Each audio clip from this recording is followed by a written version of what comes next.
Hello बच्चों, let's read the question.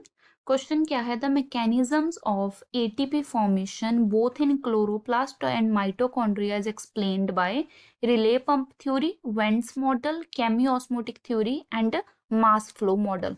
Okay, so यहाँ पे किसकी बात हो रही है? एटीपी फॉर्मेशन की। एटीपी क्या है? हमारी एनर्जी करेंसी होती है सेल की, और इसके प्लांट्स को, चाहे हम एनिमल्स हों चाहे एनिमल्स हों, इन सबको जरूरत होती है।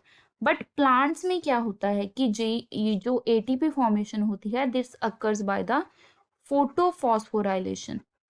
वो क्या यूज करते हैं? सनलाइट को यूज करते हैं, फोटोफॉस्फोराइलेशन।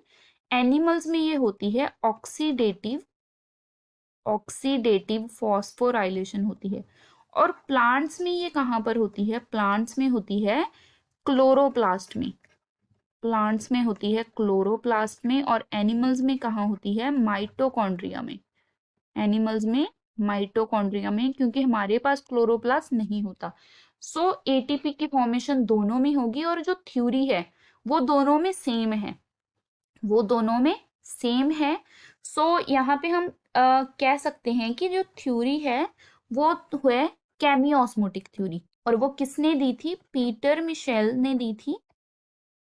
पीटर मिशेल ने दी थी। और उस थ्योरी का क्या नाम है? केमी ऑस्मोटिक थ्योरी। और ये थ्योरी किस बेसिस पे काम करती है कि जो एटीपी की फॉर्मेशन होती है वो कैसे होती है? प्रोटॉन ग्रेडियंट की हेल्प से।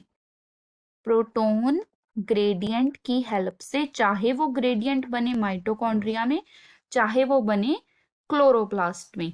सो यहाँ पे क्या होता है कि जो इलेक्ट्रोकेमिकल ग्रेडियंट है वो जनरेट होता है because of the accumulation of H positive ion.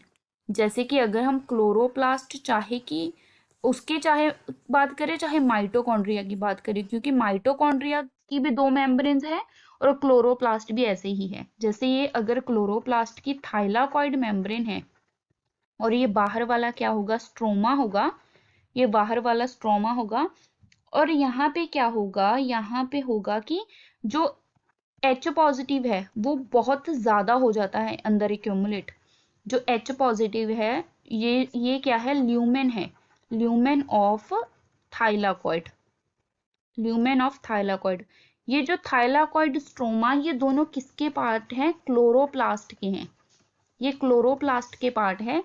और यहाँ पे जो H पॉजिटिव का एक्यूमुलेशन हो जाएगा तो ये गिव राइज देगा, ये किसको बनाएगा? इलेक्ट्रिक ग्रेडियंट बनाएगा, जिसके साथ क्या होगा कि जब प्रोटॉन्स मूव करेंगे, इस इलेक्ट्रोकेमिकल ग्रेडियंट के अक्रॉस प्रोटॉन्स मूव करेंगे, क्योंकि H पॉजिटिव इनसाइड बहुत ज्यादा हो जाता है और बाहर कम होता है। बाहर कम होता है, जब ये मूव करेंगे तो ये साथ में यहाँ पर क्या सिंथेसिस करेंगे? एटीपी की सिंथेसिस करेंगे। एटीपी की सिंथेसिस करेंगे क्योंकि ये मूव करते हैं इलेक्ट्रोकेमिकल ग्रेडियंट के थ्रू। इलेक्ट्रोकेमिकल ग्रेडियंट के थ्रू मूव करते हैं, क्योंकि जो अंदर ये पीएच है, अंदर पीएच कम हो जाती है और जो बाहर पीएच है वो ज्यादा हो जाती है।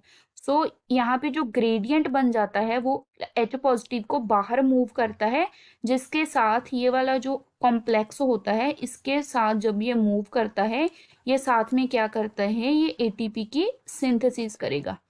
तो इसीलिए हम कह सकते हैं कि जो थर्ड ऑप्शन है केमियोस्मोटिक थ्योरी, वो हमारा करेक्ट आंसर है। और वो क्या एक्सप्लेन करता है?